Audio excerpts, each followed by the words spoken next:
The cabin smelled of dust and forgotten memories. Every creak of the wooden floors beneath my feet sent my heart racing. A constant reminder that I didn't belong here.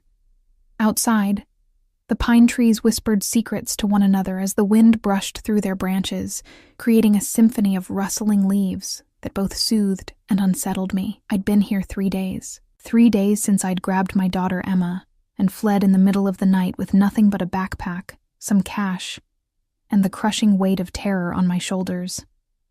3 days of jumping at every sound, of hushing Emma's innocent questions about when we could go home, of forcing myself to eat just enough to keep going. The cabin had been my grandfather's hunting retreat, abandoned for years after his death. No one in my family had wanted it. Too remote, too rustic, too many memories. Perfect for disappearing, perfect for hiding from a man who controlled half the city with a whisper. "Mommy, I'm thirsty." Emma's small voice called from the threadbare couch, where she sat clutching the stuffed rabbit I'd managed to grab during our escape. "Coming, sweetheart," I said, my voice steadier than I felt as I filled a plastic cup from our dwindling supply of bottled water. At 4 years old, Emma was too young to understand why we'd left our apartment, why we couldn't call her friends, why Mommy flinched at every car that passed on the distant road. I handed her the cup, brushing a strand of dark hair, so like her father's, from her forehead. The thought of Ryan sent a familiar ache through my chest. He'd been gone 2 years now, killed in what the police called a random mugging. I knew better. Nothing in Ryan's life had been random, especially the debts he'd accumulated with the wrong people. Debts I'd discovered were still very much unpaid. "Can we go outside today?" Emma asked, her innocent eyes wide with hope. "I want to see the squirrels again." "Not today, baby. It's too cold." The lie tasted bitter on my tongue. The autumn day was actually perfect, crisp and golden, the kind Ryan and I used to spend walking through the park before Emma was born, before everything fell apart. A sudden vibration from my pocket made me freeze. The burner phone I'd purchased with cash at a truck stop 3 towns over rarely made any sound. I'd given the number to no one. With trembling fingers, I pulled it out. One new text message from an unknown number. "Running was a mistake, Olivia. My lungs forgot how to work." The room tilted sideways. How? How had he found me? I'd been so careful. Cash only. Back roads. No contact with anyone from my old life. "Mommy? Your face looks funny." Emma's voice seemed to come from far away. I forced a smile. "I'm okay, sweetie. Why don't you draw a picture for a while? Use the crayons we bought yesterday." While Emma settled on the floor with her paper and crayons, I paced the small cabin, checking and rechecking the locks on the doors and windows. Not that they would stop him if he really came. Nothing stopped Adrian Costas when he wanted something. The memory of our first meeting flashed unbidden through my mind. I had been working as a server at La Speranza, an upscale Italian restaurant that catered to the city's elite. I'd taken the job after Ryan's death, desperate for the generous tips that helped pay for Emma's daycare and our tiny apartment. Adrian had arrived with an entourage of serious-faced men in expensive suits, commanded the private dining room with nothing more than a glance, and somehow, despite being surrounded by beautiful women dripping in diamonds and designer clothes, his eyes had found me. I remember the shock of that first eye contact, the intensity of his gaze cutting through the dimly lit restaurant and pinning me in place. He was beautiful in the way dangerous things often are, sharp edges and perfect symmetry, dark eyes that missed nothing, a mouth that rarely smiled but when it did, transformed his entire face, the 1982 Bordeaux, he'd said when I approached his table, his voice a low rumble that seemed designed to be heard above all others. "And whatever the chef recommends for the table," I'd nodded, trying not to stare at the perfect cut of his black suit, the heavy gold watch on his wrist, the way everyone at the table deferred to him without him having to say a word. I'd known immediately who he was. Everyone in the city knew Adrian Costas, even if the papers never printed what he really did for a living. What I didn't know then was that Ryan had stolen from him before his death. What I couldn't have guessed was that Adrian Costas believed that debts didn't die with people, they passed to their families, or that he would decide I was the payment he wanted. A loud crack from outside snapped me back to the present. Emma's head jerked up from her drawing. "What was that?" she whispered. "Probably just a branch falling," I said. but my body was already moving, gathering Emma and pulling her toward the tiny bedroom at the back of the cabin. "Let's play a game, okay? Hide and seek. You need to be very quiet and hide under the bed until I come get you." "But I'm drawing—" "Emma," I said, my voice sharper than I intended. "Please. It's important." Something in my expression must have communicated the urgency, because she nodded solemnly and crawled under the bed without further protest. I pulled the worn quilt down to better conceal her and pressed a finger to my lips. "Not a sound until I come back, no matter what. Promise me." "I promise, Mommy," she whispered, her eyes wide with fear she didn't understand, but had somehow absorbed from me. I closed the bedroom door and moved back through the cabin, grabbing the kitchen knife I'd kept within reach since our arrival. The weight of it in my hand did little to calm my racing heart. I peered through the grimy window beside the front door, searching for the source of the noise. Nothing moved in the clearing surrounding the cabin, just wind-stirred leaves and lengthening shadows as the afternoon sun began its descent. Maybe it really had been a falling branch. Maybe. The knock on the door was so unexpected, so ordinary in its rhythm, 3 precise taps, that for a wild moment I wondered if I'd imagined it. Then it came again, more insistent. "I know you're in there, Olivia." His voice, smooth as aged whiskey and twice as intoxicating, cut through the wooden door as if it weren't there at all. "Open the door before I'm forced to damage this charming property." My fingers tightened around the knife handle. Run? There was no back door, only windows, and where would I go? If he'd found me here, he'd find me anywhere. And Emma. 5 seconds, Olivia. Something in his tone, the absolute certainty that I would comply, sparked a flare of defiance through my terror. I stepped forward and yanked open the door, knife held in front of me like a shield. Adrian Costas stood on the porch, one hand raised as if he'd been about to knock again. He looked exactly as I remembered from our brief encounters at the restaurant, immaculately dressed in a charcoal suit despite the remote location. Dark hair swept back from his forehead, jawline sharp enough to cut glass. Behind him, a black SUV with tinted windows idled in the clearing, a hulking figure standing beside it. His eyes, those penetrating dark eyes that seemed to strip away every defense, flicked from my face to the knife and back again, his mouth curved in the ghost of a smile. "Planning to cook dinner?"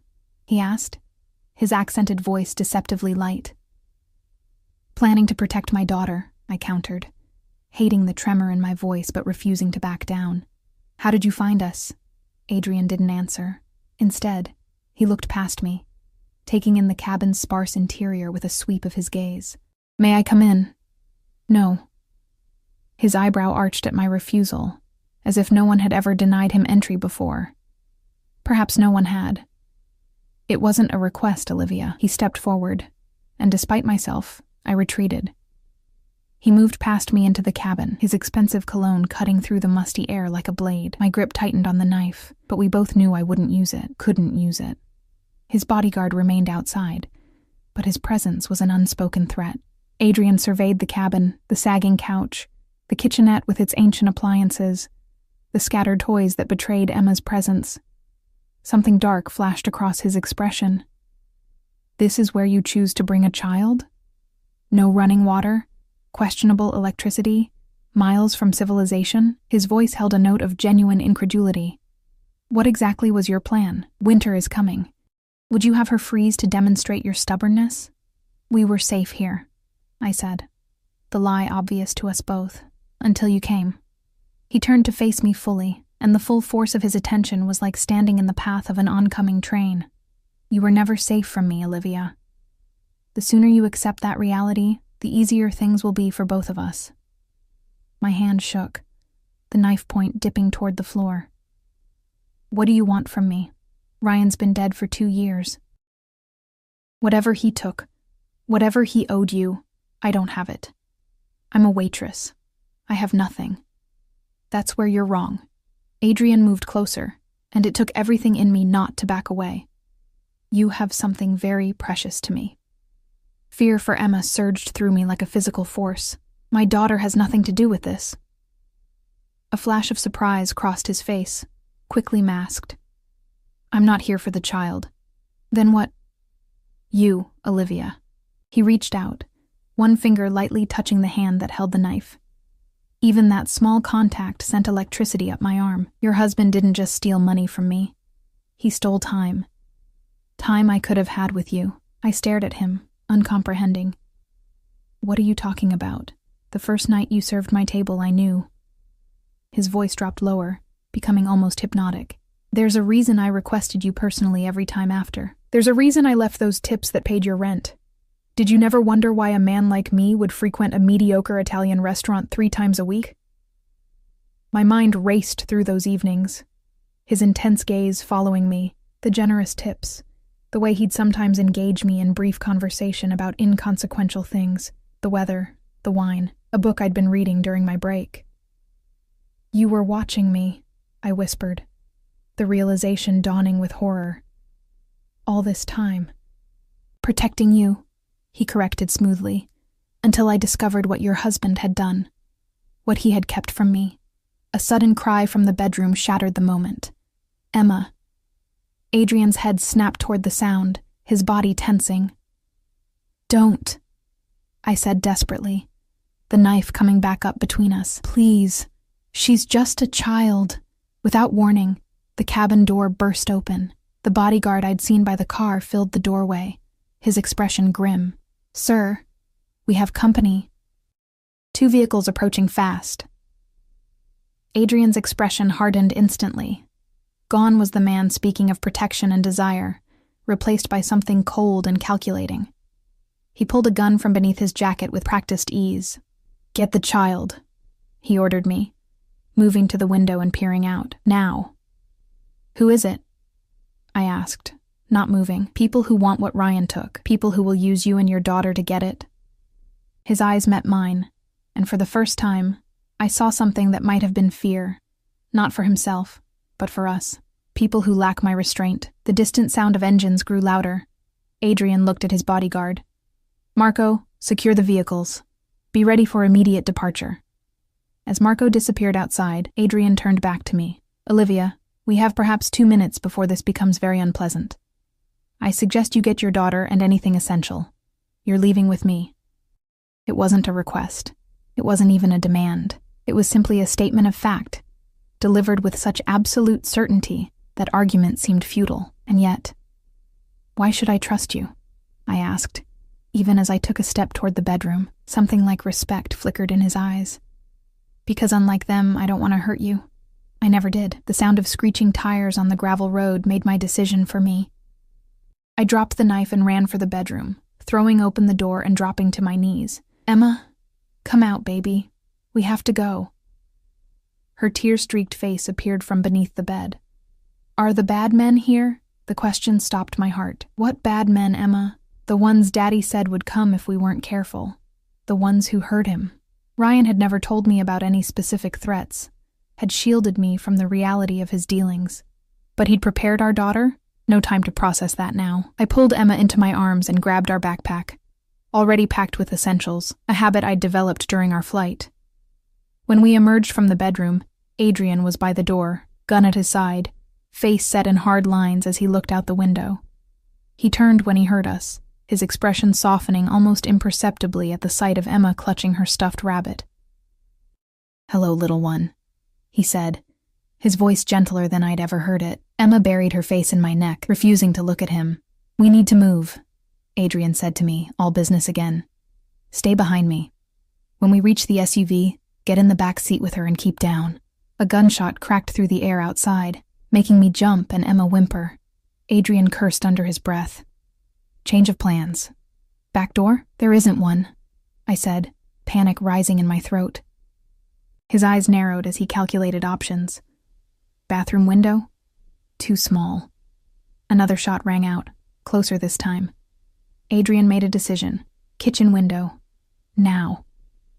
He moved with us to the kitchen, where a small window overlooked the dense woods behind the cabin. With the butt of his gun, he smashed the glass, clearing the frame of shards. I'll go first, then take Emma, he said, holstering his weapon and hoisting himself through the opening with a grace that belied his size. From outside, he reached back in. Give me the child. I hesitated only a moment before lifting Emma toward the window. "It's okay, baby.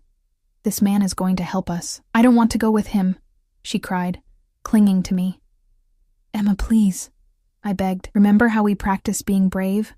I need you to be brave now." Something in my voice must have reached her because she reluctantly loosened her grip, allowing Adrian to take her through the window. I heard him murmuring something to her, soft, reassuring words I couldn't make out, before his hands appeared again for me. I grabbed our backpack and his hands, letting him pull me through the window with surprising strength. We found ourselves in a small clearing, the woods just yards away. "This way," Adrian said, already moving with Emma in his arms. She looked tiny and vulnerable against his broad chest, her eyes wide with fear as she reached for me. I followed them into the tree line just as shouts erupted from the front of the cabin. Heavy footsteps, the crack of the front door being kicked in. Whoever they were, they had arrived. "Down!" Adrian hissed, pulling me to a crouch behind a fallen log. He set Emma beside me, one hand on her head in a strangely protective gesture. "Stay here. Don't move until I return." "You're leaving us?" I whispered, panic clawing at my throat. His dark eyes met mine with an intensity that stole my breath. "I'm eliminating a threat to what's mine. I'll be back for you." Before I could process the possessive claim or the deadly promise in those words, he was gone, moving silently through the trees toward the cabin and whatever waited there. Emma's small hand found mine, squeezing with a strength born of terror. I pulled her close, breathing in the scent of her hair, wondering how my life had spiraled to this point. Crouching in the woods, depending on the protection of a man who terrified me almost as much as the unknown men hunting us. In that moment, I knew with complete certainty nothing would ever be the same again. The forest grew darker as twilight descended, transforming familiar shapes into looming shadows. Emma trembled against me, her small body radiating fear as gunshots echoed from the direction of the cabin. I covered her ears and whispered reassurances I didn't believe myself, counting seconds that stretched into minutes that felt like hours. "When can we go home, Mommy?" she whispered against my neck, her voice so small it fractured something inside me. "Soon, baby," I lied, stroking her hair. "What home?" Our apartment wasn't safe. The cabin was compromised. I had nowhere to take her, no way to protect her on my own. The sudden silence was almost worse than the gunfire. I strained to hear anything, voices, footsteps, the rumble of car engines, but the forest had gone eerily quiet, as if holding its breath. "Stay here," I whispered to Emma, settling her behind the fallen log. "Don't move. Don't make a sound. I'm going to look." Her fingers clutched desperately at my jacket. "Don't leave me. I'll be right back. Count to 100, okay? By the time you finish, I'll be back." She nodded reluctantly, her lips moving silently as she began counting. I squeezed her hand once before rising to a crouch and moving carefully toward the edge of the trees. Staying low and in the shadows, the cabin was still standing, but the front door hung askew on broken hinges. No movement, no sound. The black SUV remained where it had been parked, but two other vehicles, a silver sedan and a black pickup truck, were now haphazardly positioned in the clearing, their doors left open. I was so focused on the scene before me that I didn't hear him approach until his hand closed over my mouth from behind. I fought instinctively, twisting and striking backward with my elbow, but my attack met solid muscle that didn't yield. "Quiet," Adrian's voice hissed in my ear, his breath warm against my skin. "It's me." He released me slowly, and I turned to find him looking much less immaculate than before. A smear of blood stained his white shirt cuff, and a darkening bruise was forming along his jaw. His eyes, though, were the same. Intense, focused, missing nothing. "Where's Emma?" he demanded. "Hidden, safe," I replied, my voice surprisingly steady given the jackhammer rhythm of my heart. "What happened? Who were they?" "Volkov's men," he said. The name clearly meant to mean something to me. When I showed no recognition, his expression darkened. "Your husband never told you who he was working with?" I shook my head. "Ryan kept certain aspects of his life separate." Something like disgust flickered across Adrian's face. "He kept you in the dark while painting a target on your back. Admirable." The bitterness in his tone sparked my defensive instinct. He was trying to protect us. He failed. The blunt assessment hung in the air between us.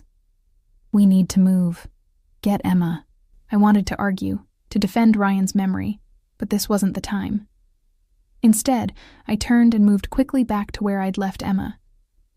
She had curled into a tight ball behind the log, still counting quietly, her eyes squeezed shut.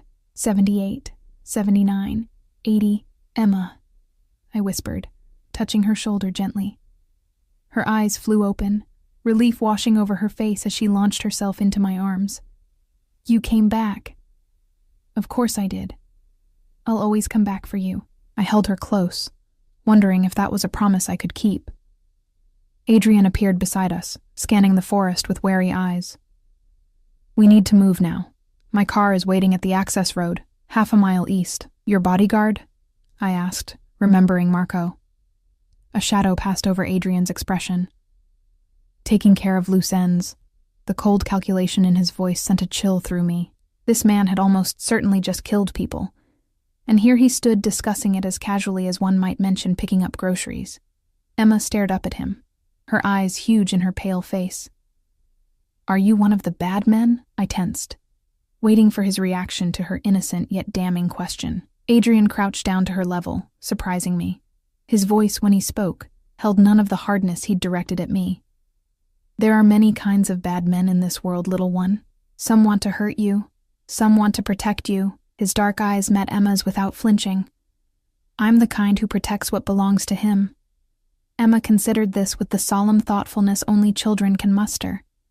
Does Mommy belong to you? My breath caught. Before I could intervene, Adrian's mouth curved in a slight smile that transformed his severe features. Yes, he said simply. She just doesn't know it yet. Heat rushed to my face, anger, fear, and something else I refused to name. Emma, we need to go now. Can you be brave and walk quietly through the forest with us? She nodded, clutching her rabbit tighter.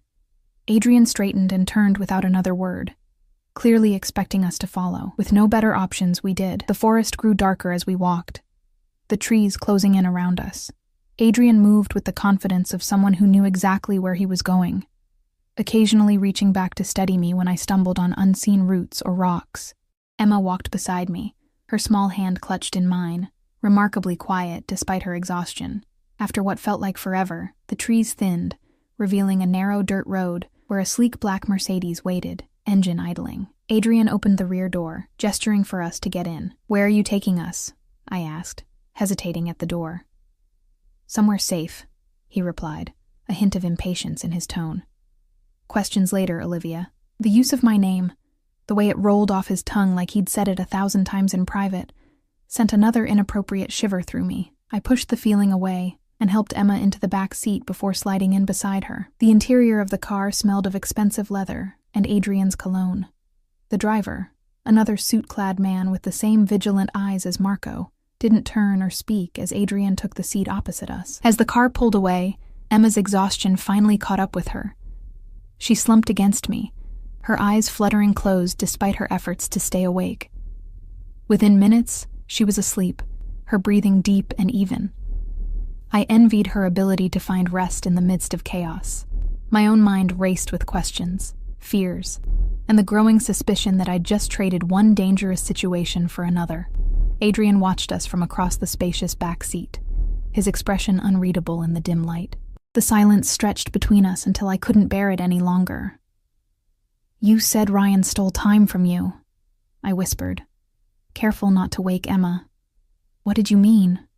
His gaze shifted to the window, where the darkened countryside blurred past.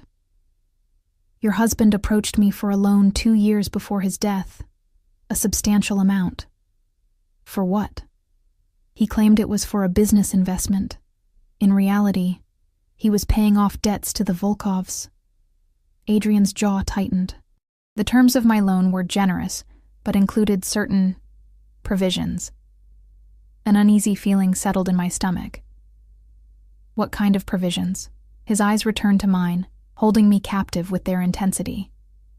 An introduction to his beautiful wife. A dinner, perhaps. The beginning of an acquaintance. I stared at him, struggling to process this revelation. You're saying Ryan agreed to… what? Pimp out his wife to settle a debt? No. Adrian's voice sharpened. I'm saying I saw you once, at a charity event where you accompanied Ryan, and I wanted to know you. The loan was business. The introduction would have been personal. But it never happened, I said slowly, trying to piece together this bizarre narrative. Because Ryan realized who you could become to me. Adrian leaned forward slightly, his voice dropping lower. He saw how I watched you that night, and instead of honoring our agreement, he disappeared with my money, taking you and hiding you in plain sight in that miserable apartment under your maiden name. My head spun with this new information. Ryan had changed our last name shortly after Emma was born, claiming it was for a fresh start. We'd moved across the city, and he'd insisted I quit my job at the art gallery. I'd love to stay home with Emma. At the time, I'd believed it was because he wanted me to enjoy motherhood. Now, I wondered if he'd been hiding me. You couldn't possibly have felt anything for me from one glimpse at a charity event, I said, disbelief evident in my voice. Something dangerous flashed in Adrian's eyes. Don't presume to tell me what I can or cannot feel, Olivia. The car slowed, turning onto what appeared to be a private road flanked by tall iron gates that opened as we approached. Beyond them, a massive house emerged from the darkness, a modern fortress of stone and glass perched on a hillside, lights glowing warmly from within. Where are we? I asked, peering through the window. My home. Adrian straightened his cuffs, a gesture so normal it seemed out of place after the violence of the past hour. One of them, at least. The car circled a fountain before stopping at the front entrance. Before the driver could exit, Adrian was opening his own door and coming around to our side. He opened the door quietly, mindful of the sleeping child. She needs to rest, he said, looking at Emma's exhausted face. I'll have a room prepared for her. The casual way he slipped into making decisions for my daughter reignited my anger. We're not staying here. Adrian's expression hardened. The Volkovs now know you exist. They believe you have what Ryan took. The fact that you don't won't matter to them. He leaned closer, his voice dropping to a dangerous whisper. They will find you, Olivia, and they will use that child to make you give them what you don't have. Is that what you want? Fear coiled in my stomach. No. Then for once in your life, accept help when it's offered. He straightened, nodding to the driver who had appeared silently beside the car. Dmitri will carry her inside. I tightened my hold on Emma. I can carry my own daughter. Something like approval flickered across Adrian's face. As you wish. I slid out of the car with Emma in my arms, her weight a familiar comfort, as I followed Adrian up the stone steps to the front door. It opened before we reached it, revealing an elegant woman in her 60s, with steel-gray hair pulled into a perfect chignon. Mrs. Petrov, Adrian addressed her with unusual deference. Prepare the blue suite for our guests. The child will need a bed. Of course, Mr. Costas. Her accent was similar to Adrian's, Eastern European, but softened by years in America. Her sharp eyes took in my disheveled appearance and the sleeping child in my arms, but her expression remained neutral. This way, please. She led us through a marble foyer, larger than my entire apartment, and up a sweeping staircase. The house was a study in restrained luxury. No gaudy displays of wealth, just impeccable craftsmanship and materials that whispered, rather than shouted their value. The blue suite turned out to be a spacious bedroom with an adjoining sitting room and bathroom, all decorated in various shades of blue and cream. A king-sized bed dominated the bedroom, while a smaller room connected to it held a twin bed that looked perfect for Emma. I'll bring up some nightclothes, Mrs. Petrov said, her eyes softening slightly as she looked at Emma. And perhaps something for the little one to eat when she wakes? Thank you, I said, grateful for this small kindness in the midst of madness. As Mrs. Petrov left, Adrian remained in the doorway, watching as I gently laid Emma on the bed and removed her shoes. Why are you doing this? I asked without looking at him, carefully tucking a blanket around my daughter's sleeping form. I told you. I protect what's mine. I turned to face him, keeping my voice low but intense. I am not yours. I never agreed to be the payment for Ryan's debt. Adrian's expression remained impassive, but something dark and possessive flickered in his eyes. The dead is irrelevant now. It died with him. Then what do you want from me? He moved into the room then, closing the distance between us with slow, deliberate steps. I held my ground, refusing to back away even as every instinct screamed for me to run. What I've wanted since I first saw you, he said, his voice a low rumble that seemed to vibrate through my chest. The chance to know you, the opportunity to make you see that your life before now, the struggling, the running, the fear, was unnecessarily difficult. And in return, his mouth curved in that barely there smile that transformed his face. You're already assuming there's a price. Perhaps that's Ryan's legacy, teaching you that everything comes with conditions. He reached out, one finger lightly tracing the line of my jaw. Rest tonight. Tomorrow we'll talk properly. The gentle touch sent electricity racing across my skin. I stepped back, wrapping my arms around myself. You're not what I expected. Curiosity replaced the intensity in his gaze. And what did you expect? Someone crueler, less controlled. I searched for words to describe the monster I'd constructed in my mind. The kind of man who would kill without hesitation. I am that man, Olivia. The simple admission hung in the air between us. Never doubt it. But not with you. Never with you. Before I could respond, Mrs. Petrov returned with a stack of folded clothing and a covered tray. Adrian nodded to her and stepped back. I'll leave you to rest, he said. There are guards posted throughout the property. You and Emma are safe here. He paused at the door, his dark eyes finding mine one last time. Don't try to leave. It would disappoint me. The soft click of the door as it closed behind him was somehow more ominous than a slam would have been. Mrs. Petrov busied herself laying out the clothes, silk pajamas that looked my size, a small nightgown for Emma, and basic toiletries. The bathroom is fully stocked, she said, gesturing to the adjoining door. There's food under the cover when you're hungry, and a phone by the bed. Dial 0 if you need anything. Her kindly efficiency reminded me of my own grandmother, making the surreal situation feel even more disorienting. Mrs. Petrov, I said as she turned to leave. What kind of man is he, really? She paused, considering her answer carefully. Mr. Costas is a complicated man, dangerous to his enemies, loyal to those under his protection.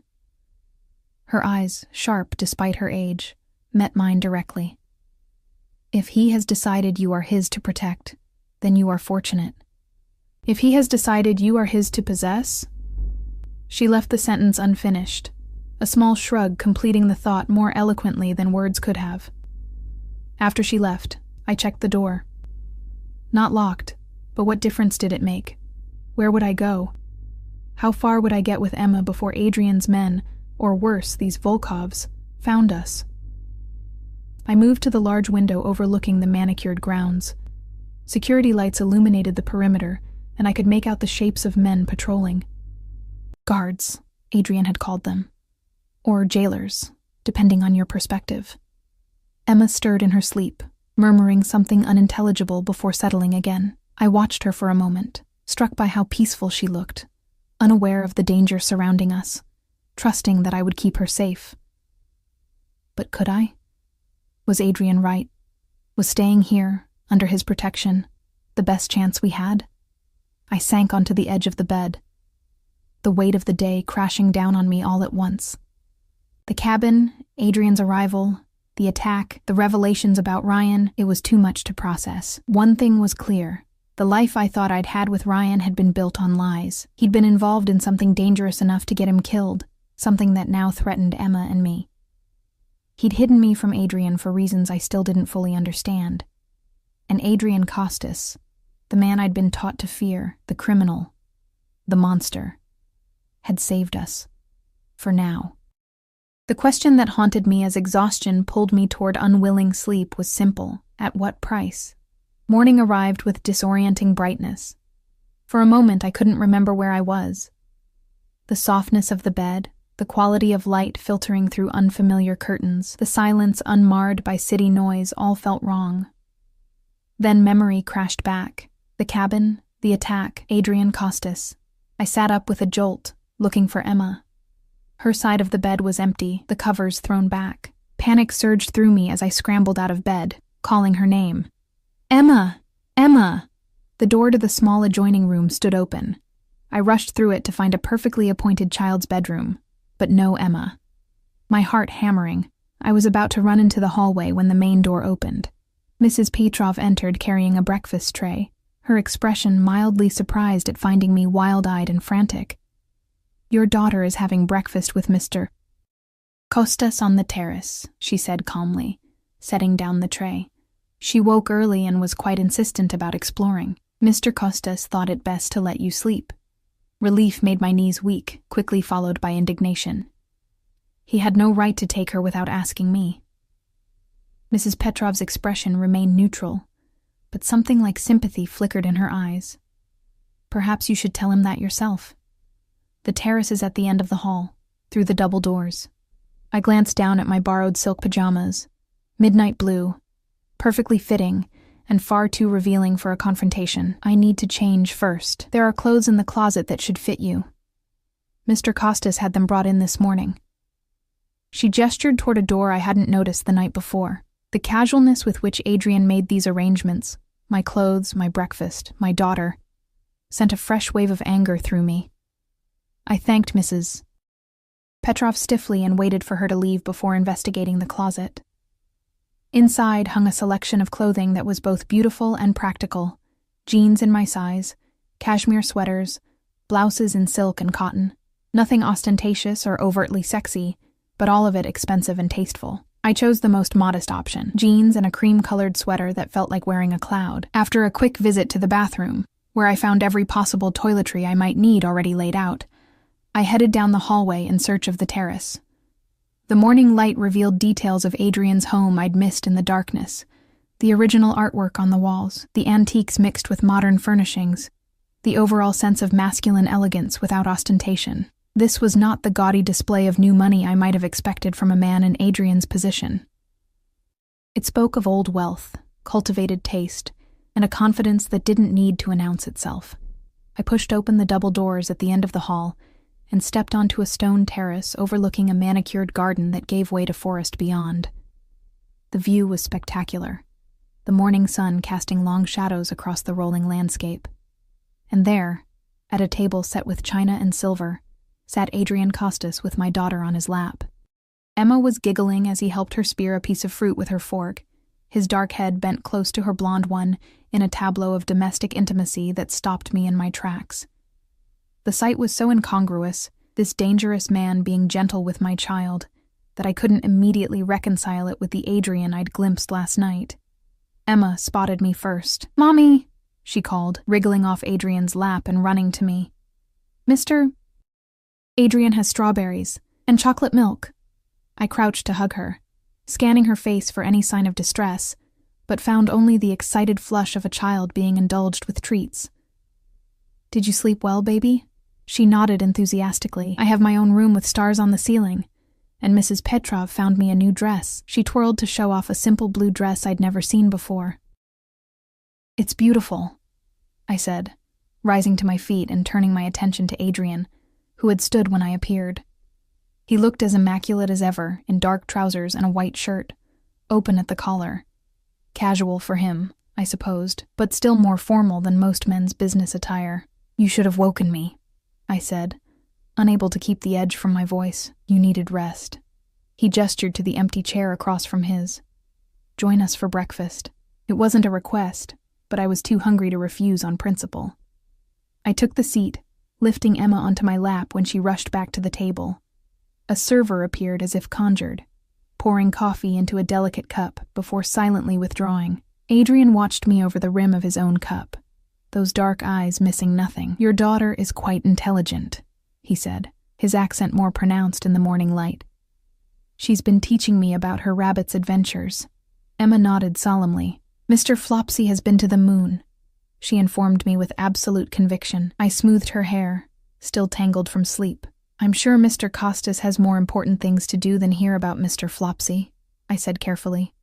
"On the contrary," Adrian replied, setting down his cup. "I found her stories fascinating, particularly the parts about her father." My hand stilled in Emma's hair. What did she tell you? Instead of answering directly, Adrian turned to Emma with a gentle smile that transformed his severe features. Perhaps you'd like to see the horses, little one? Mrs. Petrov can take you.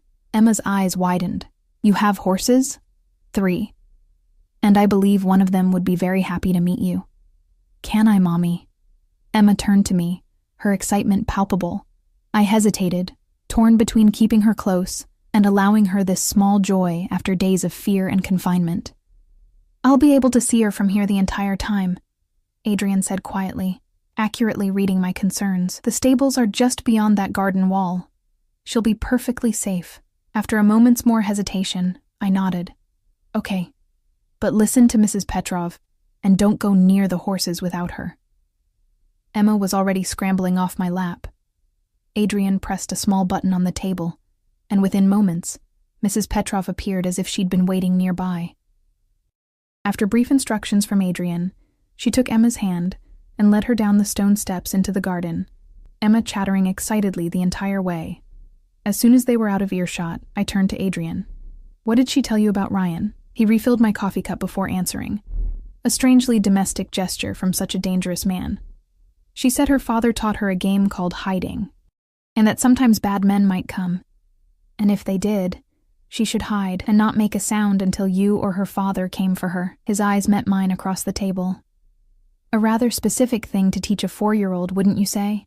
A chill ran through me despite the morning warmth. I didn't know he'd told her that. Your husband kept many secrets, it seems. Adrian's tone was neutral, but something darker lurked beneath the surface. Did you never wonder where the money came from? The apartment, the clothes, the toys for Emma? I stared down at my coffee, shame and anger mixing into a toxic brew. Of course I wondered, but whenever I asked, he'd get defensive or change the subject. After a while, I just stopped asking. Easier that way, Adrian observed.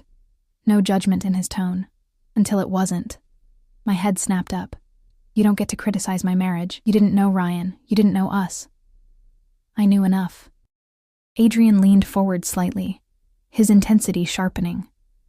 I knew he was working for the Volkovs while pretending to be a legitimate businessman. I knew he stole from them, then came to me for protection in the form of a loan. And I knew, from the moment he saw how I looked at you, that he would never honor our arrangement. This arrangement, this introduction you wanted, what exactly did it entail? I challenged, unable to stop myself. Were you planning to what? Court me? Seduce me? While I was married to another man? Something dangerous flashed in Adrian's eyes. There and gone so quickly I might have imagined it. I wanted the opportunity to know you. To allow you to know me. What happened after that would have been your choice. My choice, I repeated skeptically. Does anyone really have choices around you, Adrian? Or do they just have the illusion of choice while you manipulate circumstances to get what you want? A small smile curved his mouth. You're not afraid to speak your mind. I like that. The casual compliment threw me off balance. I took a sip of coffee to hide my confusion, using the moment to gather my thoughts. What did Ryan take from the Volkovs? I asked finally. Why are they after us now, years later? Adrian's expression grew more serious. Information. The kind that could destroy their organization and send several high-ranking members to prison. What kind of information? Names, dates, bank accounts, evidence of certain activities that cross lines even in our world. Adrian selected a piece of fruit from the platter before him, the mundane action at odds with the gravity of his words. Your husband was Volkov's bookkeeper. He had access to everything. I shook my head in disbelief. Ryan was an investment advisor. He worked for Meridian Financial. A convenient front. Meridian is owned by a shell company controlled by the Volkovs. It allows them to launder money through legitimate investments. Adrian studied my face. You truly didn't know. It wasn't a question, but I answered anyway. No, I didn't know. The magnitude of my ignorance crashed over me like a wave. So Ryan stole this information and then what? Blackmailed them? He tried. It went badly. Adrian's voice held no sympathy. When that failed, he came to me, ostensibly for protection. What he really wanted was leverage, an alliance with a rival that would make the Volkovs hesitate to move against him. And you gave him money instead, I said slowly, piecing it together. Why? Adrian's gaze shifted to the garden, where Emma was now carefully petting the nose of a chestnut horse under Mrs. Petrov's watchful eye. I told you why. The implication hung in the air between us. For me. He'd given Ryan money because of me, a woman he'd glimpsed at a charity event and developed some kind of obsession with. That's insane, I said finally. You couldn't possibly have felt anything real from one brief sighting. His eyes returned to mine, dark and fathomless. When I was 12 years old, my father took me to the Hermitage Museum in St. Petersburg. In one of the galleries hung a painting. Nothing famous, just a small landscape by a minor artist. But something about the quality of light, the way the artist had captured a fleeting moment of perfect beauty. He paused, his gaze intense. I stood before that painting for an hour, while my father concluded his business elsewhere in the museum. 25 years later, I still remember every detail. Some things imprint themselves on you instantly, Olivia. You were such a thing. The unexpected poetry of his words robbed me of response. This was not the crude criminal I'd expected, not the thuggish caricature that Ryan's few references had painted. Before I could formulate a reply, a man appeared at the terrace doors. Not a server, but someone with the same watchful alertness as Marco and the driver from last night. Sir, he said deferentially, there's a situation requiring your attention. Adrian's expression hardened instantly, the momentary vulnerability vanishing behind a mask of cool authority. Excuse me, he said to me, standing. Please, finish your breakfast. I'll have Mrs. Petrov bring Emma back shortly. Without waiting for my response, he followed the man inside, leaving me alone with my swirling thoughts and the spectacular view that now felt like a beautiful prison.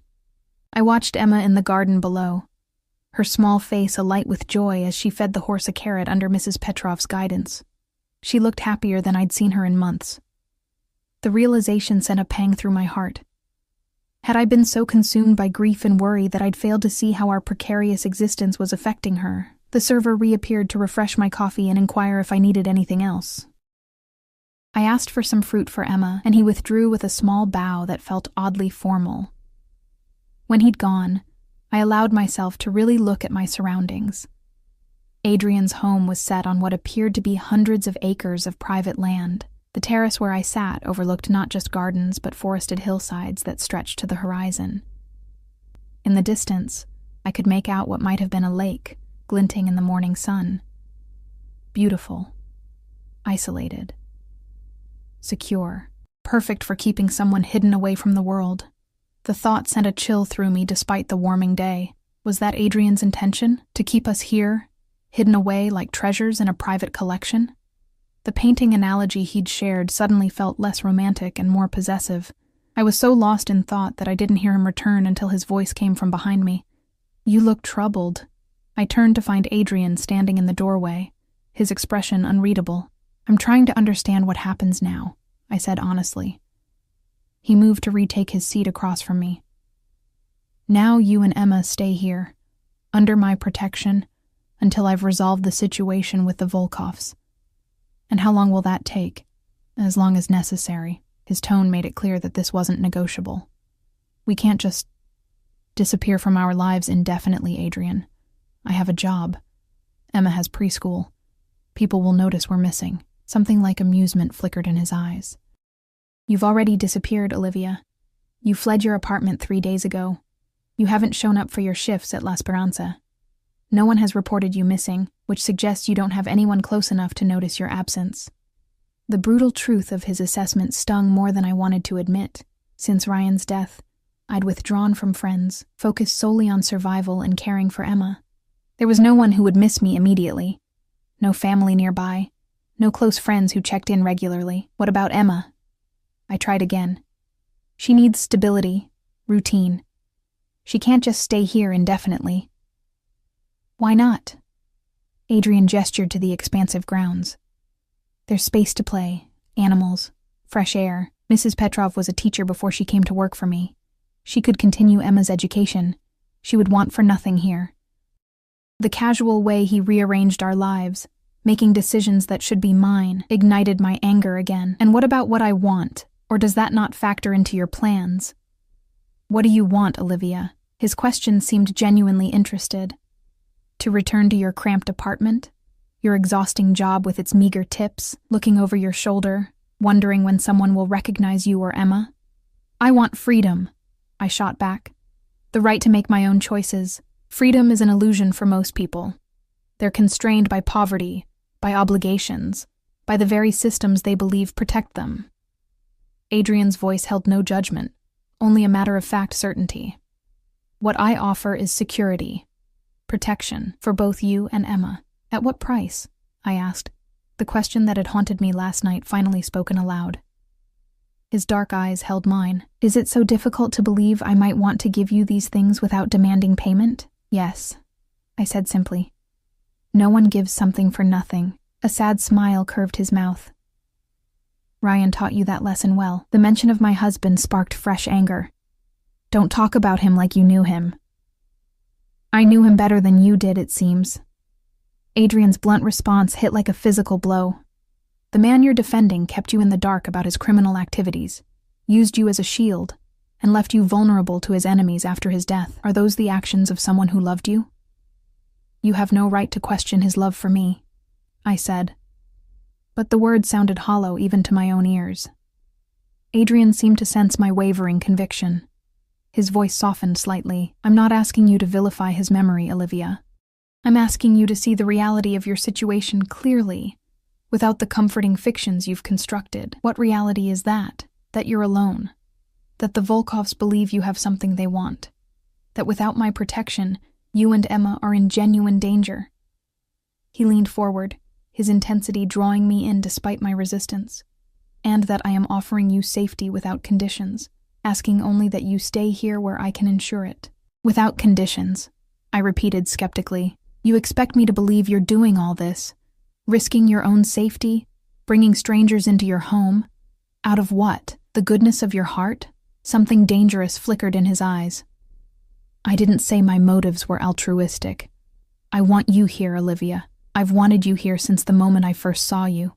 The difference between me and the Volkovs, between me and Ryan, is that I won't take what isn't freely given.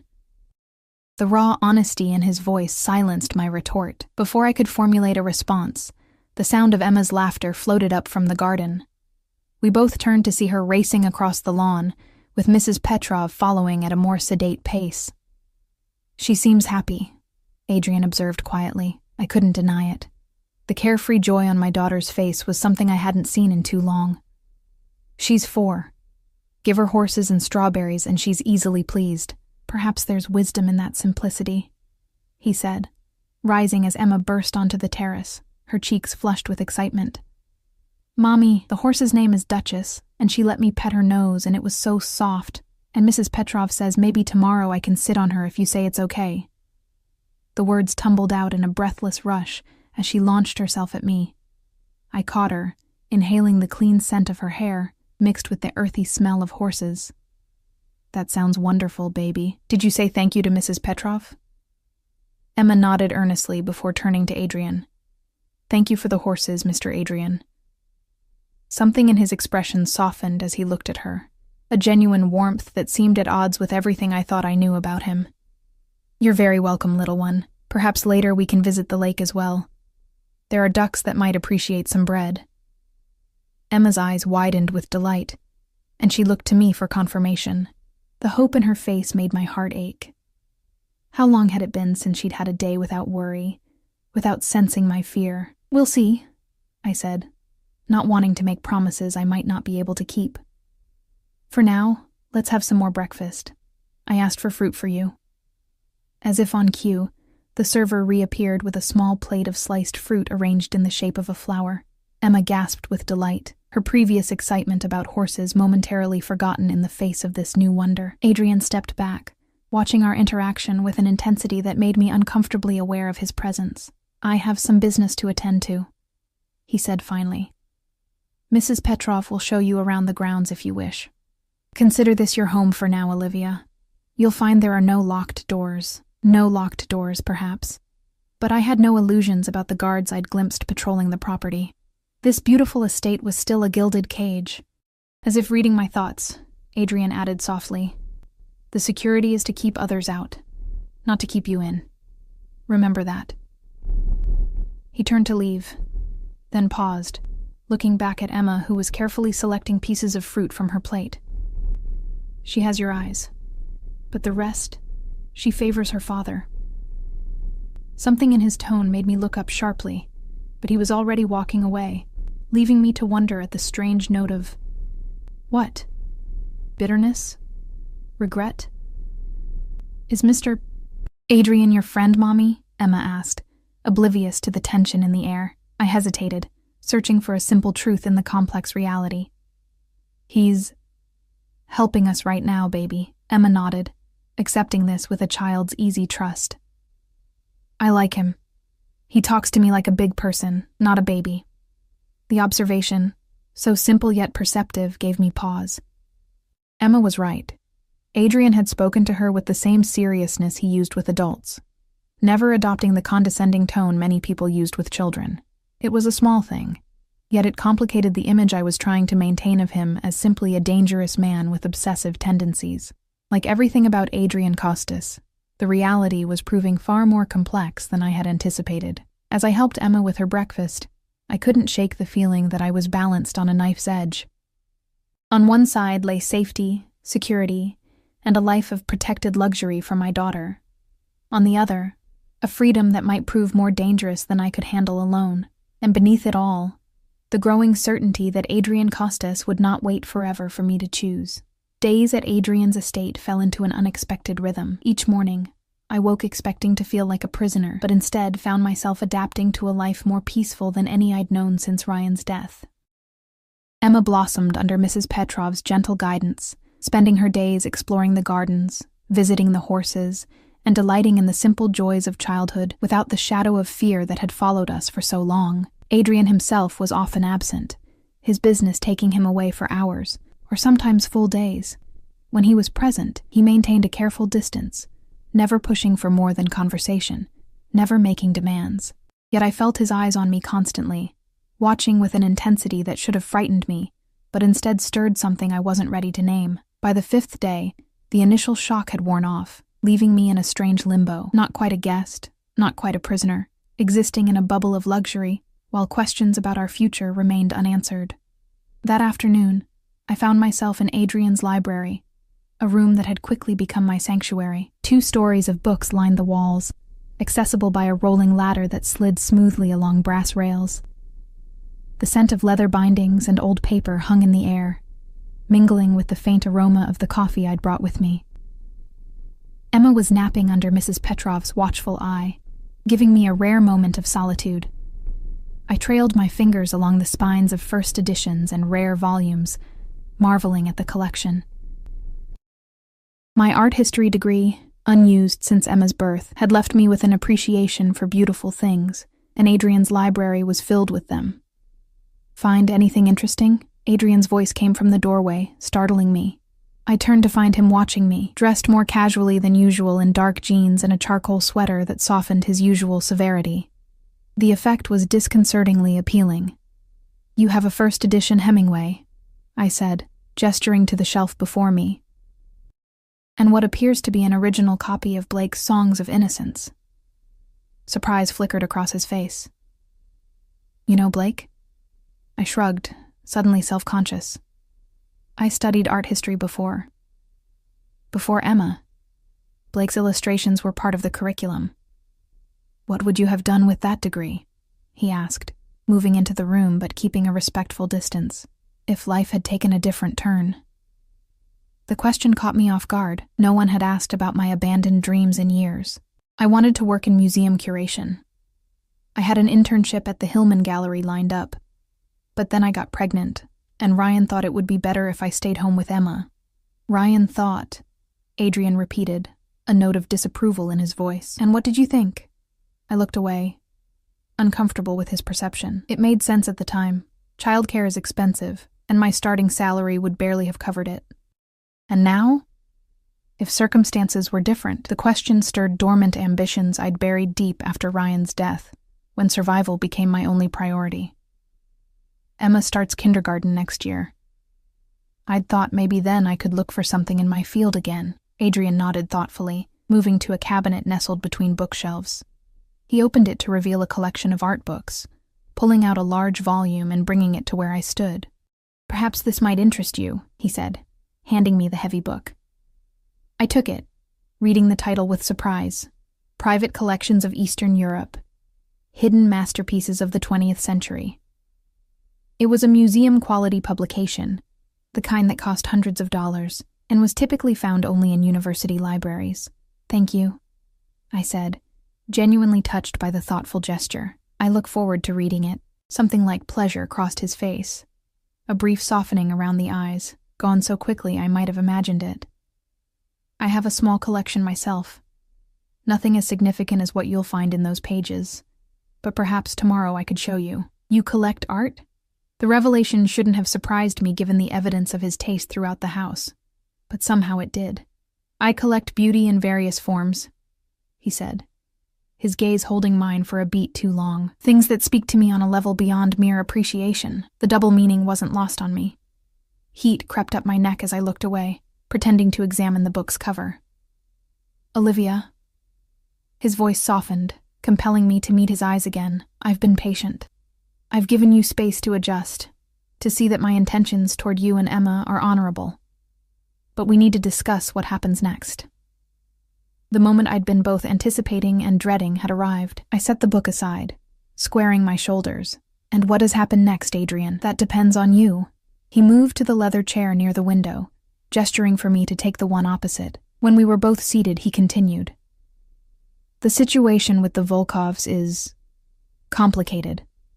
They believe you have the information Ryan stole, or at least know where it is. I've told you, I don't know anything about any information," I said, frustration coloring my voice.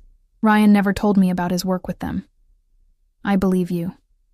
Adrian's steady gaze conveyed his sincerity. "But they won't. Not without proof." A chill ran through me. "What kind of proof?"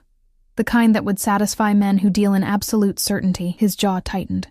"Which is why you and Emma need to remain here, under my protection, until this is resolved permanently." "Permanently," I repeated, the word hanging between us.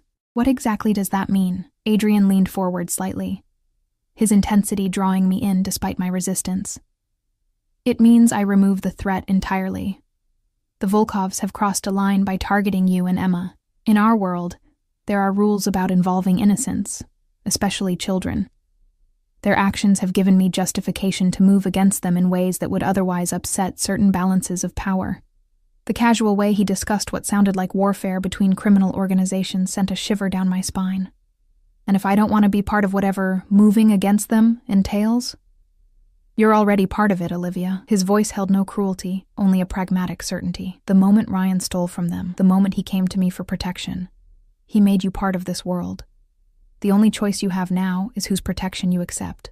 Anger flared, hot and sudden. "That's not a choice at all. It's the only one available to you at present." Adrian's expression remained impassive, but something like regret flickered in his eyes. "I wish I could offer you alternatives that wouldn't endanger you or Emma. I can't." The truth in his words doused my anger as quickly as it had ignited. "So we stay here, hidden away, while you..." "What? Go to war with the Volkovs? How long will that take? Weeks, months, years?" "Not years," he said with certainty. "But I won't lie to you. It won't be resolved overnight. These things require careful planning, strategic moves." I stood abruptly, needing to move, to breathe. "And in the meantime, Emma and I just exist in this beautiful prison, waiting. What kind of life is that for her? For me?" Adrian rose as well, but didn't approach. "This isn't a prison, Olivia. You could make a life here, a good one. Emma already seems happy. You could pursue your interest in art, perhaps even work with my collection. When the situation is resolved, you could have the freedom to come and go as you please." "As I please? Or as you permit?" I challenged, unable to keep the bitterness from my voice. Something dangerous flashed in his eyes. "Do you truly believe I brought you here to keep you captive? That I want you only as a possession to be displayed and controlled? I don't know what you want. I admitted, the fight draining out of me. You speak of protection, of safety, but there's more. I see it in the way you look at me. I hear it in your voice when you talk about Ryan. Adrian was silent for a long moment, his expression unreadable. When he finally spoke, his voice was lower, more intimate. What I want is simple, if not easy. I want you to choose me, Olivia. Not because you need my protection, or because you have no alternatives, but because you want me as I want you. The raw honesty in his voice left me speechless. This wasn't the negotiation of a mafia boss or the manipulation of a captor. This was the confession of a man who had harbored feelings I couldn't begin to comprehend, feelings that had apparently begun with a single glimpse across a crowded room and survived years of absence. I barely know you, I said finally, my voice barely above a whisper. Then know me? He took a step toward me, still maintaining enough distance that I didn't feel crowded. Ask me anything. I will answer with complete honesty. The offer hung in the air between us. Part of me wanted to retreat, to maintain the emotional distance I'd cultivated since our arrival. But another part, a part I'd thought died with Ryan, was undeniably curious about the complex man before me. Why me? I asked, the question that had plagued me since that night at the cabin. Of all the women in the world, why fixate on a glimpse of someone at a charity event? He considered the question with the seriousness it deserved. I've asked myself the same thing many times. The simple answer is that I don't know why you affected me so powerfully. I only know that you did. He moved to the window, looking out at the gardens where Emma had played earlier.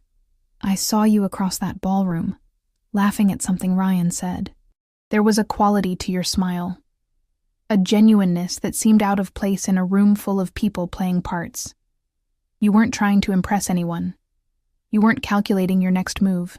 You were simply present, luminous in your authenticity. His description made me uncomfortable. I wasn't the luminous creature he described. I was just me. You've built me up in your mind to be something I'm not. Adrian turned back to me, his gaze direct. I don't think I have. The woman I've come to know these past days. The mother who would do anything to protect her child. The woman who stands her ground even when afraid. Who questions me when others wouldn't dare. She's exactly who I believed you to be. His words touched something deep inside me. A place starved for recognition. How long had it been since anyone had seen me, truly seen me, as more than Ryan's widow or Emma's mother? What about Emma? I asked, changing the subject to safer ground. If we stayed, what place would she have in your life? In this world you inhabit? A shadow crossed his face. Emma would be under my protection, given every advantage, every opportunity. She would want for nothing. That's not what I asked, I pressed. Would you see her as yours? Or would she be an obligation you accepted to have me? Adrian's expression darkened. I don't consider children obligations, Olivia. I consider them sacred. Emma would be family, protected, cherished, raised with every privilege I could provide. Even though she's Ryan's daughter? The question slipped out before I could stop it. Something complicated flickered across Adrian's face. Pain, anger, resignation. She is your daughter. That's what matters to me. The simple declaration held such conviction that I found myself believing him. Whatever his feelings about Ryan, and they were clearly complex and largely negative, they didn't extend to Emma. Before I could respond, Mrs. Petrov appeared in the doorway, Emma's small hand in hers. My daughter's face was still flushed with sleep, her hair mussed from her nap. "I'm sorry to interrupt," Mrs. Petrov said, her sharp eyes taking in our positions, the tension in the air. "But Miss Emma has awakened and was asking for her mother." "Mommy!" Emma broke free from Mrs. Petrov's gentle hold and ran to me. I crouched to catch her, inhaling the warm, sleepy scent of her. "Did you have a good nap, baby?" I asked, smoothing her hair. She nodded against my shoulder before pulling back to look at Adrian. "Mr. Adrian, can we see the ducks now? You promised yesterday." The transformation in Adrian's expression was remarkable. The intensity that had marked our conversation melted away, replaced by a gentleness I was still struggling to reconcile with what I knew of him. "If your mother agrees," he said, deferring to me with a respect that surprised me. Emma turned her pleading eyes to me. "Please, Mommy. Mrs. Petrov says I need a jacket 'cause it's getting cooler, but she found one for me already." I hesitated, looking from Emma's hopeful face to Adrian's carefully neutral one. This simple request represented so much more, an acceptance of our current situation, a step toward the life Adrian was offering. "All right," I said finally, rewarded by Emma's delighted squeal. "But only for a little while. It will be dinner time soon." Adrian's eyes met mine over Emma's head, gratitude evident in their dark depths. "Thank you," he said softly, and I knew he wasn't just thanking me for agreeing to the duck pond. The walk to the lake was almost painfully domestic. Emma skipped ahead on the stone path, stopping to examine interesting rocks or fallen leaves, while Adrian and I followed at a more sedate pace. Mrs. Petrov had provided a small bag of bread crusts for the ducks, which Emma clutched with the serious responsibility of a child entrusted with an important mission. "You have a beautiful home," I said, breaking the comfortable silence that had fallen between us. Adrian glanced at me, a hint of surprise in his expression. "Thank you. It's been in my family for 3 generations. My grandfather purchased it when he first came to America." "From Russia?" I asked, realizing how little I actually knew about him. "Ukraine, originally, then St. Petersburg." Something in his tone suggested complicated history. "My grandfather was resourceful in difficult times." "A diplomatic way of saying he was involved in the same line of work as you," I observed. A ghost of a smile touched his lips. "The family business has evolved over the years, but yes, essentially." "And your parents?" His expression shuddered slightly. "My father continued the tradition until his death 10 years ago. My mother passed when I was young." "I'm sorry," I said automatically, then added with more genuine feeling. "About your mother, I mean." Adrian nodded, acknowledging the clarification. "She was a remarkable woman. Strong, intelligent, cultured. She insisted I learn piano, literature, art appreciation, civilizing influences, she called them." His gaze drifted to Emma, who had run ahead to the edge of the small lake now visible through the trees. She would have liked Emma. The simple statement held such wistfulness that I found myself wondering about the man beneath the dangerous exterior, the boy who had lost his mother, the son who had been taught to appreciate beauty alongside whatever brutal lessons his father had imparted. We reached the lake just as Emma had begun tossing breadcrumbs to a pair of mallards that swam eagerly toward her. Her delighted laughter echoed across the water as more ducks appeared, quacking demandingly for their share. "Mommy, look! They're so hungry!" she called, her entire face alight with joy. I moved to stand beside her, showing her how to break the bread into smaller pieces so it would last longer. Adrian remained a few steps back, watching us with an expression I couldn't quite decipher. Something between longing and contentment. When Emma had exhausted her supply of bread, she turned her attention to the small dock that extended into the lake. "Can we go out there?" "It's getting late," I began, but Adrian stepped forward. "The dock is quite safe," he said. "I had it rebuilt last summer. Just stay away from the edge." Emma looked to me for permission, and after a moment's hesitation, I nodded. She ran ahead, her excitement palpable as her small feet thumped against the wooden planks.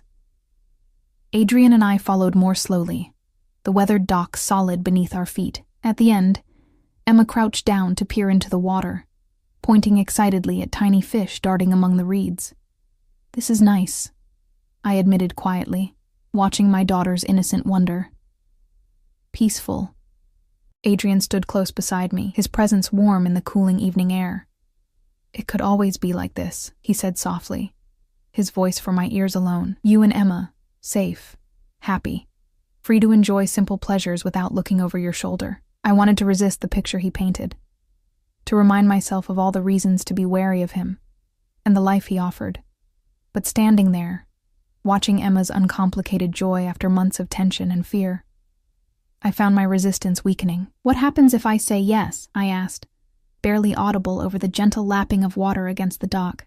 "If I agree to stay, to give this a chance, what exactly am I agreeing to?" Adrian was silent for a long moment, as if weighing his words carefully. You would be agreeing to allow me to court you properly, Olivia.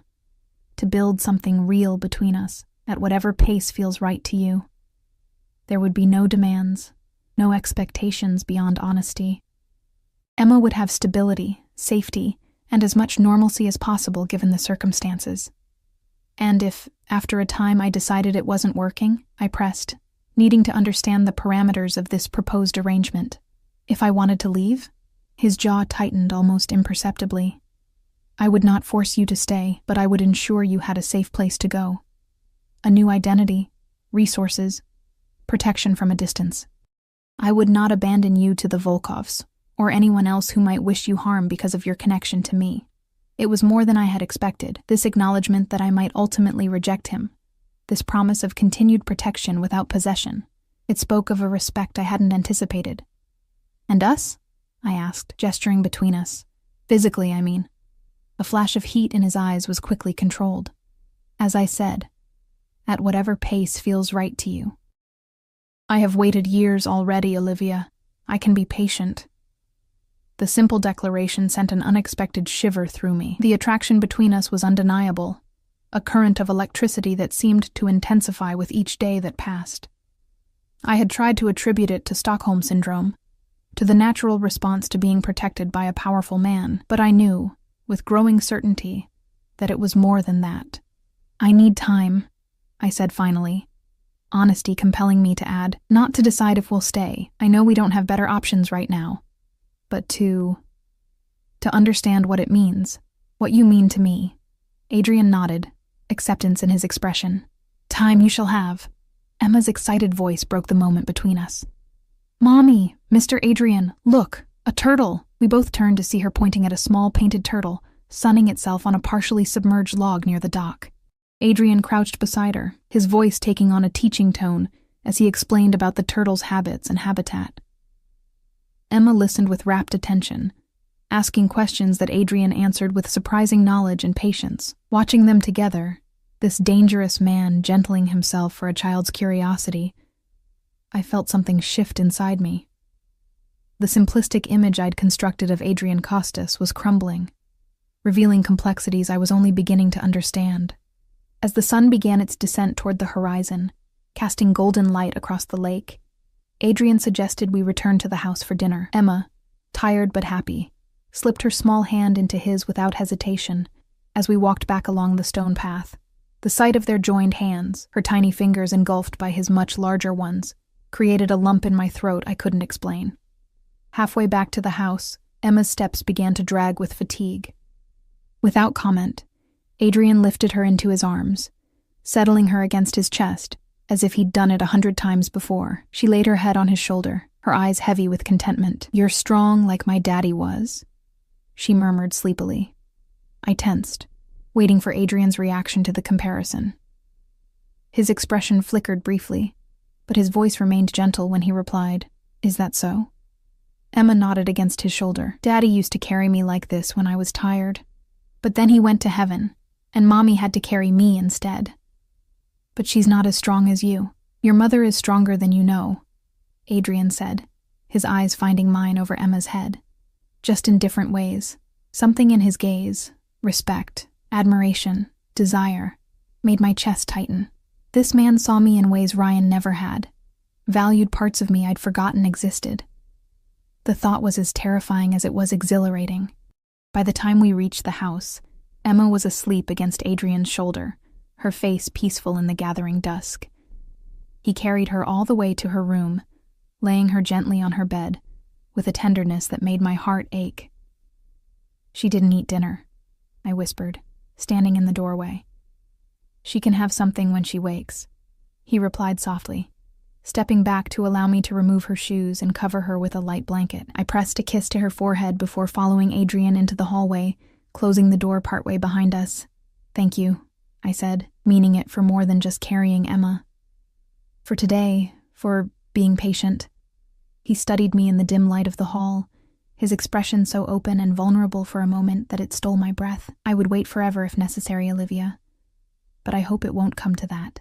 Before I could respond, a discreet cough from the end of the hallway drew our attention. One of Adrian's security men stood there, his expression apologetic but urgent. "Sir, there's a call you need to take immediately." The transformation was instantaneous. The gentleman who had carried my sleeping daughter vanished, replaced by the controlled, dangerous figure I'd first encountered at the cabin. "Excuse me," he said to me, his voice cooler, more distant. "Please, have dinner without me. I'll find you afterward if it's not too late." Without waiting for my response, he followed his security man down the hall, leaving me alone with my swirling thoughts and the growing realization that I was standing at a crossroads. Whatever choice I made in the coming days would irrevocably change the course of my life, and Emma's. The question was whether I had the courage to choose a path that led toward Adrian Costas, rather than away from him. 3 weeks passed in a strange, suspended reality. The seasons shifted deeper into autumn, painting the forests surrounding Adrian's estate in brilliant golds and crimsons. Emma settled into a routine that included lessons with Mrs. Petrov in the mornings and explorations of the grounds in the afternoons. She flourished in this environment of safety and attention, her nightmares fading, her laughter becoming more frequent. As for me, I found myself in a peculiar limbo. True to his word, Adrian had been patient, respectful, never pushing for more than conversation, shared meals, and the occasional walk through the gardens. Yet the tension between us grew with each passing day, an electric current that seemed to intensify whenever we were in the same room. I'd begun working with his art collection as he'd suggested, cataloging pieces and researching their provenance. The work gave me purpose, rekindling my passion for art history, while providing a welcome distraction from the complicated feelings I was developing for a man I should, by all rights, fear. That evening, I sat in the library updating the catalog with information on a recently acquired Modigliani sketch. The work was absorbing enough that I didn't hear Adrian enter until he spoke. "You look at home here." I glanced up to find him watching me from the doorway, something like satisfaction in his expression. He'd been away for 2 days on business I didn't ask about, and his return sent an unwelcome flutter through my chest. "The collection is impressive," I said, closing the leather-bound catalog, though I'm still not entirely convinced that Degas is authentic. A smile touched his lips, thus proving your expertise. "It's not. A very good forgery that I keep to remind myself to be thorough in my acquisitions." I laughed despite myself. "A rather expensive lesson. Some lessons are worth the price." He moved into the room, settling into the chair opposite mine. "How is Emma?" The question was part of our routine now. His genuine interest in my daughter's well-being never waned. "She's fine. Mrs. Petrov took her riding today. According to Emma, Duchess is now her horse, and she wants to know if she can have riding lessons." Adrian nodded as if this were perfectly reasonable. "I'll arrange for an instructor. There's a woman in town who specializes in teaching young children." "Adrian," I began, uncomfortable with his easy generosity. "You don't need to." "I want to," he interrupted gently. "It makes her happy. It costs me nothing but money, which I have in abundance." I fell silent, still struggling with the dynamic between us. Every time I asserted boundaries, he respected them. Every time I expressed concerns, he addressed them. He was unfailingly generous without being overbearing, attentive without being possessive.